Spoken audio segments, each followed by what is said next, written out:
अजीज दोस्तों, अस्सलाम वालेकुम, नमस्ते, सत श्री अकाल, जय जिनेंद्र, गुड आफ्टरनून। अजीज दोस्तों, गुजरात में इलेक्शन हो रहे हैं और मुझे ये भी आपको पता है, मैं भारत के मामलात पे पूरी नज़र रखता हूँ और आउटसाइडर नहीं हूँ मैं। और मैं समझता हूँ भारत के जो बड़े बड़े जो प्रॉब्लम्स हैं जिनको सॉल्व करना ज़रूरी है, कॉन्स्टिट्यूशनल और सोशल, उसमें से एक बड़ा मसला है कि भारत में हर साल 2-3 इलेक्शन होते हैं और इससे क्या होता है कि इलेक्शंस पे फिर वोट बैंक की पॉलिसीज़ और अपीजमेंट पॉलिटिक्स और ये सब शुरू हो जाती है। फिर दूसरा ये होता है कि सरकारें जो होती हैं, चाहे वो सेंटर की हैं कि स्टेट की हैं, वो इलेक्शन में मुसलसल लग जाती हैं। अब जैसे कि गुजरात के इलेक्शन में अरविंद केजरीवाल का ना लेना है ना देना है, लेकिन वो पिछले 1-1.5 महीने से सब काम काज छोड़ के गुजरात के इलेक्शन पे लगे हुए हैं। तो दिल्ली में ज़ाहिर है फिर सरकार जब नहीं होगी तो मामला तो सही नहीं होंगे ना। मामूली सी मिसाल ले लें कि जब मैं मेयर था कराची में, जमशेद टाउन का, तो एक दिन की छुट्टी नहीं मिलती थी पार्टी हेड ऑफिस को। कभी बोलो कि भाई मुझे, जैसे मेरी वाइफ प्रेग्नेंट थी, बच्चा होने वाला था, बहुत कोशिश की, मुझे बच्चा होने की भी खबर में जुलूस निकल रहा था रबीउल अव्वल का, प्रॉफिट की बर्थडे का, तो मेरे इलाके में सबसे बड़ा जुलूस था, तो मैं वहाँ पे कैंप लगा के जुलूस को रिसीव कर रहा था। वहाँ पे मुझे फ़ोन पे खबर मिली कि मेरी बीवी ने बेटा पैदा किया है। तो ये है कि छुट्टी एक दिन की नहीं मिलती थी। मैं अगर कभी, एक मिसाल है कि मैं एक बार लंदन आया, उस दौरान तो 3 दिन की छुट्टी लेके आया था, लेकिन वापस गया तो अंबार लगा था काम पे। कई चीज़ें वो हो जाती हैं क्योंकि आफ्टर ऑल हेड ऑफ जो अफेयर होता है उसकी सिग्नेचर, उसकी अप्रूवल हर चीज़ में चाहिए होती है। यहाँ दिल्ली की सरकार बगैर हेड ऑफ सरकार के बैठा हुआ है और वो भाई साहब पंजाब में लगे हुए हैं। इसी तरह सेंटर के जो लीडरशिप है, मोदी जी या अमित शाह जी, वो भी दिल्ली में इन्वॉल्व हैं और इस तरह बहुत इफ़ेक्ट होता है। तो इलेक्शंस जितने भी हों ना, जैसे पाकिस्तान में है, ठीक है, छोटा कंट्री है, 4 प्रोविंसेस हैं, लेकिन 4 प्रोविंसेस और सेंटर दोनों के इलेक्शन एक ही दिन होते हैं। तो इसी तरह इलेक्शंस का एक दिन होना चाहिए, 5 साल में एक बार इलेक्शन हो, इसके बाद 5 साल पूरा काम पे ध्यान हो। यहाँ पे क्या होता है कि फिर वो वोट बैंक की पॉलिटिक्स और इलेक्शन में और फिर एक इनकन्वीनियंस होती है। आई नो कि 135 करोड़ के देश में एक साथ इतने बड़े इलेक्शन कराना, लेकिन पार्ट्स में ही होते हैं ना, जैसे सेंटर के इलेक्शन भी पार्ट्स में ही होते हैं। तो एक बार की इन्वेस्टमेंट, एक बार की लेजिस्लेशन, एक बार की प्लानिंग है, लेकिन इसके बाद ये एक बहुत बड़े मसले से जान छूट जाएगी। दिल्ली में इलेक्शन हो रहे हैं, गुजरात में इलेक्शन हो रहे हैं। ऑफ कोर्स गुजरात के इलेक्शंस इम्पोर्टेंट हैं, एक इम्पोर्टेंट स्टेट है और एक पार्ट तो हो चुका है, पार्ट 2 रह गया है। किसी को डाउट नहीं है कि वहाँ पे बीजेपी नहीं जीतेगी, सिर्फ स्पेकुलेशन ये हो रही है कि कितनी मेजॉरिटी होगी। आम जो पोल मैंने देखे हैं उसमें 115, 117 सीटें हैं, ये सब चीज़ें बताई जा रही हैं। एक आम आदमी, मतलब आम आदमी पार्टी वाला नहीं, एक आम जनता में से एक आदमी है जो इसको किस नज़र से देखता है, ज़रा देखिए। गुजरात है ना, वो नरेंद्र मोदी का गुजरात है, ये अमित भाई शाह का गुजरात है, ये पंजाब नहीं है, ये दिल्ली नहीं है। और हम आपको ये भी बता देते हैं कि कम से कम 100 से ज़्यादा सीट पर केजरीवाल की डिपॉजिट जाने वाली है, 100 से ज़्यादा। ये गोधरा है, ये गोधरा है। यहाँ एक ही कांड हुआ था 2002 में आतंकवादियों ने यहाँ अयोध्या से वापिस आ रहे राम भक्तों को, 58 राम भक्तों को जिंदा जला दिया था। तब हमारे नरेंद्र मोदी यहाँ के सीएम थे। ये घटना अगर कोई भी राज्य में होती तो जो रिजल्ट हमारे नरेंद्र भाई मोदी ने दिया वो नहीं आता। और इसकी बदौलत आप देख रहे हैं कि पूरे हिंदुस्तान में इतने हजारों साल के बाद एक युग पुरुष आया है, वो गुजरात से आया है। वो युग पुरुष, अभी आप देखो कि क्या कर रहा है। वो ऐसी विरासतें फिर से उत्थान कर रहा है कि काशी विश्वनाथ हो, महाकाल हो, ये महाकाली मंदिर हमारा पावागढ़ हो, जहाँ 500 साल से हमारी माता को ध्वजा नहीं चढ़ाई जाती थी। मोहम्मद बेगड़ा ने आक्रमण करके हमारा मंदिर को ध्वंस कर दिया था। कांग्रेस की सरकार यहाँ 50 साल तक रही, लेकिन 50 साल तक कांग्रेस की सरकार ने हिंदुओं को उपेक्षित ही किया था। अब ये युग पुरुष है, मैं आप फिर से बताता रहूं कि ये नरेंद्र मोदी है, इसको आप हल्के में मत लेना। ये मोदी है, अभी पूरा विश्व उसका दीवाना हो चुका है। और यहाँ ये केजरीवाल है ना, तो उसकी तो कुछ गिनती ही नहीं है। यहाँ 182 सीट पर आगामी चेहरा विधानसभा का एक ही है और वो है नरेंद्र मोदी। जब मोदी जी पशुपतिनाथ से बाहर आते हैं तो यहाँ हमारी छातियाँ गज गज फूलती है। जब मोदी जी महाकाल से निकलते हैं पूजा करके तो हमारी छाती फूल जाती है। ये कभी किसी ने सोचा नहीं था कि भगवान राम लला का मंदिर इतना भव्य बनेगा। किसी ने नहीं सोचा था, मैंने भी नहीं सोचा था। ये करने वाला, कोई मैजिक करने वाला है तो एक ही आदमी है। वो आदमी नहीं है, वो महानायक है, वो युग पुरुष है और वो नरेंद्र मोदी है। और नरेंद्र मोदी को हम वोट देते हैं, हम दूसरे किसी को वोट नहीं देते हैं। 25 साल हो गए, अभी 27 साल बीजेपी का राज है। हिंदू मुसलमान होता तो दंगे होते, कर्फ्यू होता। अभी आप पूरे गुजरात में घूमो, जिस बच्चे की उम्र 25 ईयर्स है, इसको कर्फ्यू क्या होता है वो उनको पता ही नहीं है, उनको पता ही नहीं है। जबकि कांग्रेस का शासन था, एक भी साल ऐसा नहीं रहा था कि कम्युनल ना हुआ हो, हिंदू मुस्लिम ना हुआ हो। लेकिन मोदी जी है, वो जो बोलते हैं वो करते हैं। उन्होंने बोला सबका साथ, सबका मतलब हिंदू मुस्लिम सिख ईसाई। ये मुसलमान जो यहाँ के गोधरा के हैं वो अभी आज भी कांग्रेस को ही वोट देते हैं। वो आज भी भाजपा को वोट नहीं, बिल्कुल नहीं देते हैं। मैं यहाँ नहीं, वहाँ आके भी बोल सकता हूँ उनके एरिया में। लेकिन मैं आपको ये बताता हूँ कि कांग्रेस का जब शासन था, कांग्रेस को वो आज भी वोट देते हैं, 75 ईयर्स से वोट देते हैं। कांग्रेस के शासन में ये लोग के कच्चे झुपड़े थे, सड़क नहीं थी, बिजली नहीं थी, पानी नहीं था। मोदी आया, मोदी ने बोला सबका साथ सबका विकास। अब आप उनके एरिया में जाके देखो, एक भी कच्चा मकान नहीं मिलेगा। वहाँ पानी है, वहाँ बिजली है, वहाँ रास्ता है, वहाँ रोजगारी है, सब कुछ दिया है। क्यों दिया है? कि मोदी जी ने एक बार बोल दिया कि सबका साथ सबका विकास, तो सबका विकास किया है।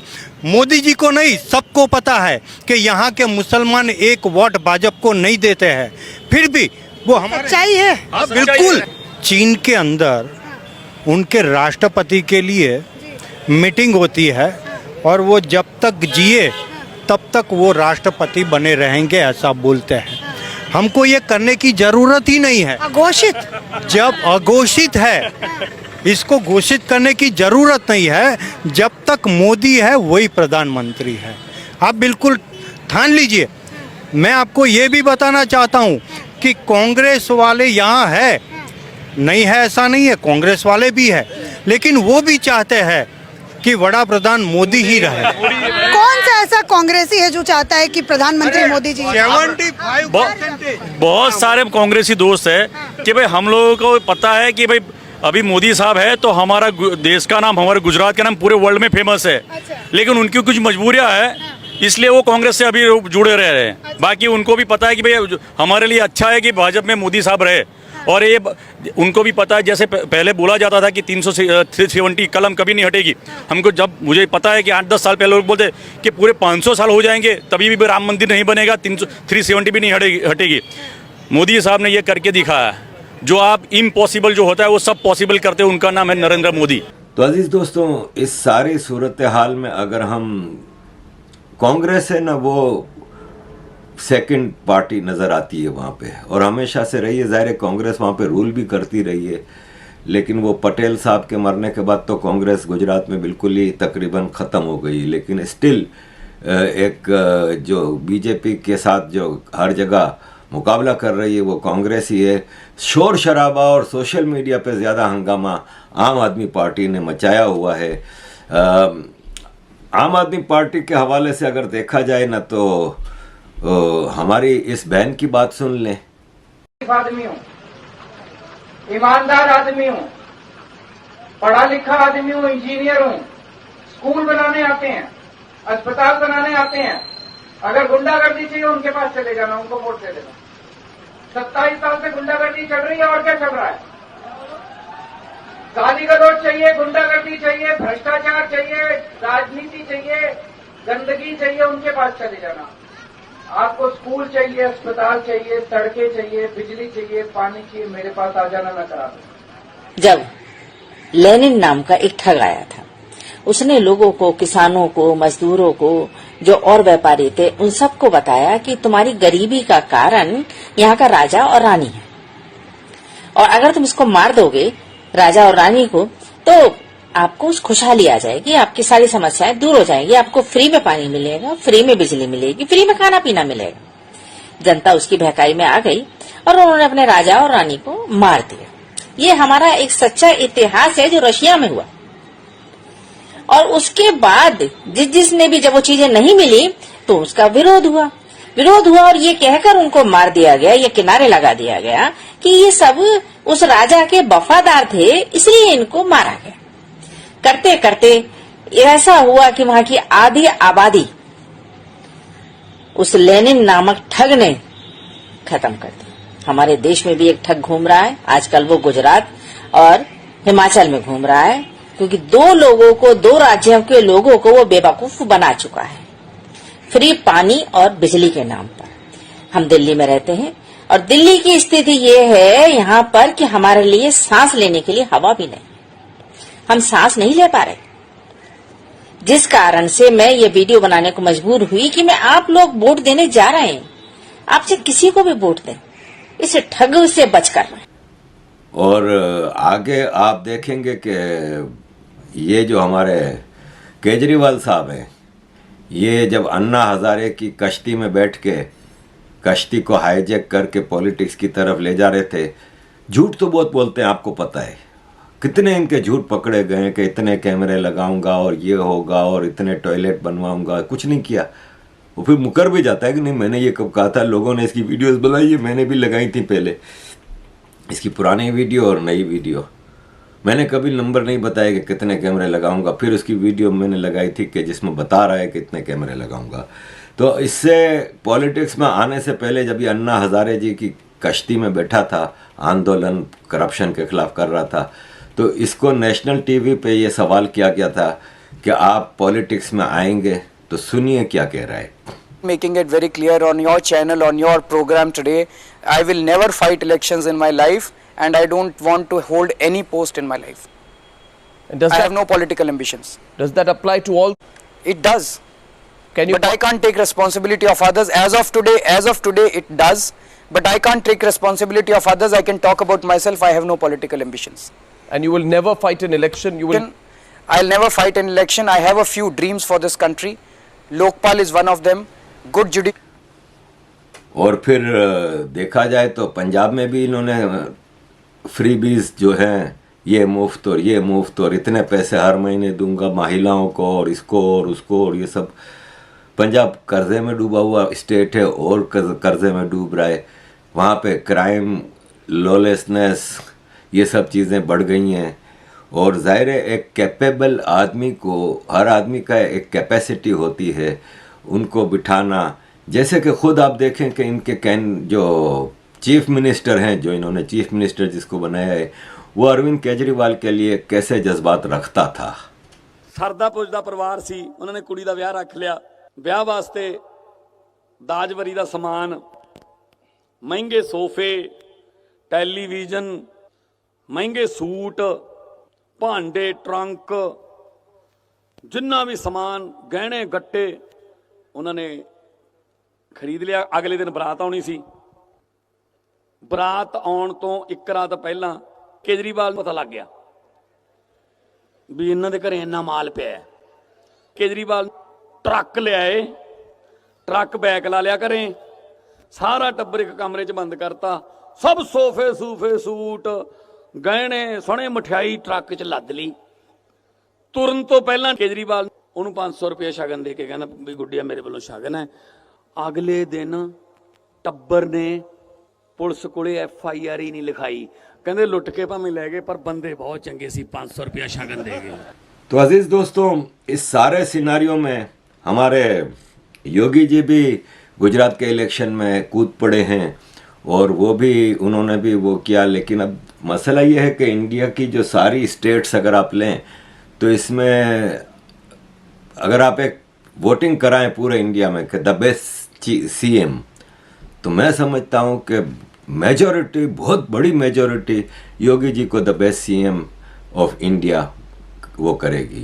कई स्टेट के लोगों के वीडियोस आई हैं कि हमें योगी जी चाहिए, हमारे थोड़े, जैसे अभी जम्मू कश्मीर से मुसलमानों ने अभी ये डिमांड की थी कि योगी जी को 2 साल के लिए कश्मीर का CM बना दें, वो यहाँ पे सारी तब्दीली लाएंगे।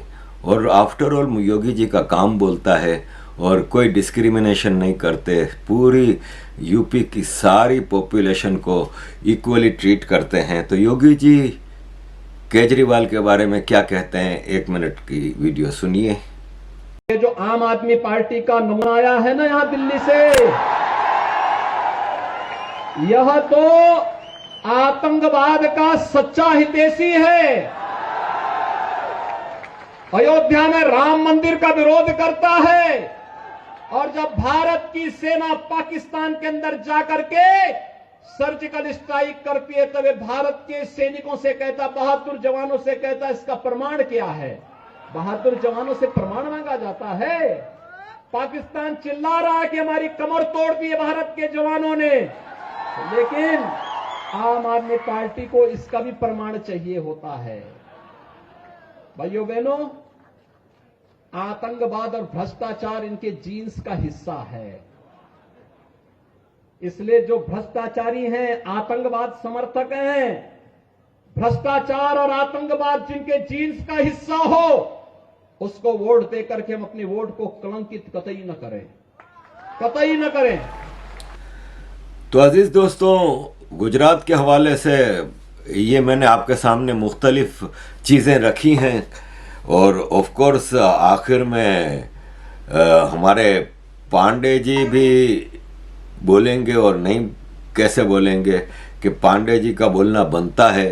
पांडे जी है ना, वो मुख्तलिफ चीज़ों पे अपनी एक राय रखते हैं, पॉलिटिक्स पे उनकी एक अच्छी नज़र है और उन्होंने अभी गुजरात के इलेक्शंस के हवाले से 2 वीडियो बनाई हैं जिसमें उन्होंने काफ़ी डिटेल में बताया है कि क्या उनकी गुजरात के हवाले के से, गुजरात के इलेक्शंस के हवाले से वो क्या भविष्यवाणी करते हैं, क्या चीज़ें आपके सामने रखते हैं। तो एंड पे ज़रा ये 2 वीडियो हैं पांडे जी की, मैं एक साथ लगा रहा हूँ, सुनिए। और गुजरात के हवाले से या इवन इंडिया के किसी भी स्टेट के हवाले से इलेक्शंस में आपको अपना रोल पॉजिटिव अदा करना है। ये याद रखिए कि अगर आप चाहते हैं कि भारत में रेवोल्यूशन आए, तब्दीली आए, कॉन्स्टिट्यूशनल चेंजेस आए, कानून में तब्दीली आए, सोशल चेंजेस आए, तो आपको ऑफ कोर्स बीजेपी को स्ट्रॉन्ग करना होगा। ज़्यादा से ज़्यादा स्टेट्स में बीजेपी की सरकार होगी तो राज्यसभा में बीजेपी की मेजॉरिटी होगी। इस तरह सेंटर में अगर ये सब जगहों पे बीजेपी स्ट्रॉन्ग पोजीशन में आ जाए तो आपका नेशनल जो आपका जो जितना भी नेशनल इश्यूज हैं वो सब आप सॉल्व कर सकते हैं और जो आप तब्दीली लाना चाह रहे हैं कानून में वो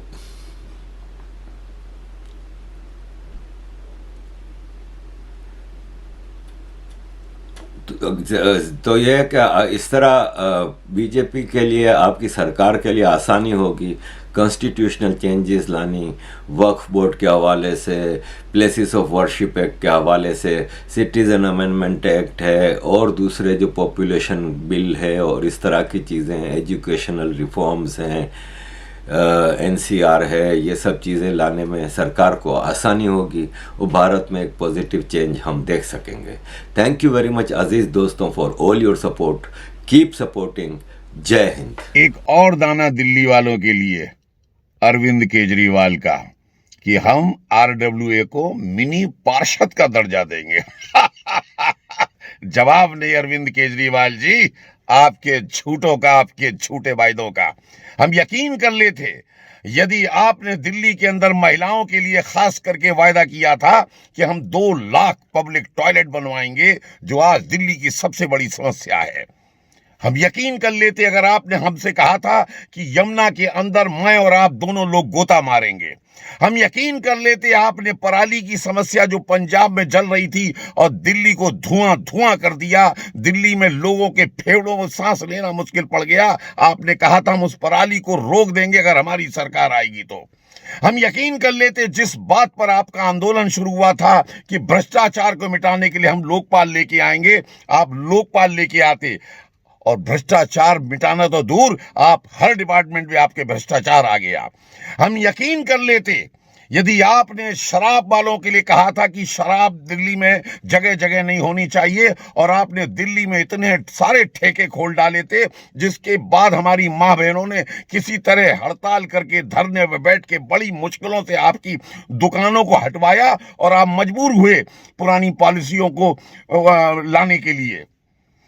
हम यकीन कर लेते आपके उस मॉडल पर जिसका पर आप इतराते हैं कि हमारा शिक्षा मॉडल सबसे बढ़िया है। यदि आप या आपके मंत्रियों का कोई भी बच्चा उन स्कूलों में पढ़ रहा होता, हम यकीन कर लेते आपकी मेडिकल व्यवस्था के ऊपर कि आपने बहुत शानदार मेडिकल व्यवस्था दिल्ली के वालों के लिए की है। यदि आप खुद या आपकी पत्नी या आपके डिप्टी CM या आपके स्वास्थ्य मंत्री ने प्राइवेट हॉस्पिटल के अंदर इलाज न कराया होता। अरे केजरीवाल जी, ये मुफ्त में बिजली बांटना, मुफ्त में पानी बांटना, बस बांटना, ये सरकारी खजाना लुटा देना, विकास को रोक देना, ये तो हर एक आदमी कर लेगा। इसमें आप क्या कर रहे हो? अरे आप में दम था तो 2% अपना डाल के दिखाओ, झाग न निकल जाए आपकी नाक से तो मान जाऊं। ये तो कोई भी कर लेगा, इसमें करना क्या है? अरे ये तो मोदी जी अगर करना शुरू कर देते विकास रोक के तो जहाजों में सफर कराते मुफ्त में। क्या बात करते हो? इसलिए दिल्ली वालों फेर में मत पड़ना, फेर में वरना बहुत पछताओगे, याद रखना। जय हिंद। कि कोई भी सच्चा हिंदू कभी भी कुरान को नापाक नहीं कर सकता। तो मुझे बहुत दुख हुआ और आज पूरे दिल से अल्लाह ताला से इफ्तार के इस वक्त दुआ मांगते हैं। इस पाखंडी मौलाना केजरीवाल की यह औकात नहीं है कि किसी मुसलमान को यह कहे कि भारत के हर मुसलमान को भगवत गीता पढ़ना चाहिए। जरूरी थोड़ी है कि नाम से व्यक्ति अगर हिंदू दिखे तो वह हिंदू है। हो सकता है इसका DNA मुसलमानों का हो। यह प्रेरणा दे रहा है आप सब लोगों को कि भारत के हर व्यक्ति को कुरान पढ़ना चाहिए। इस्लामीकरण होता जा रहा है भारत का। और तुम केवल सस्ते महंगाई के लिए वोट करना, अपने स्वार्थ के लिए वोट करना, वो धर्म के लिए वोट करते हैं। वो केवल उन्हें वोट करते हैं जो उनकी रक्षा करे, उन्हें अपराध करने की स्वतंत्रता दे, उन्हें गुंडागर्दी करने की स्वतंत्रता दे, उन्हें सर तन से जुदा करने की स्वतंत्रता दे, वो उसको वोट देते हैं। राजस्थान में ही यह सब क्यों हुआ? कांग्रेस की सरकार है। और दिल्ली में दंगे क्यों होते हैं? केजरीवाल की सरकार है। और केजरीवाल टोपी पहनकर आप सब लोगों को बार बार आपकी औकात दिखा रहा है कि तुम्हारी औकात यह है। मैं बोलूंगा बार बार, वोट दो और मैं हर बार इस्लाम का समर्थन करूंगा।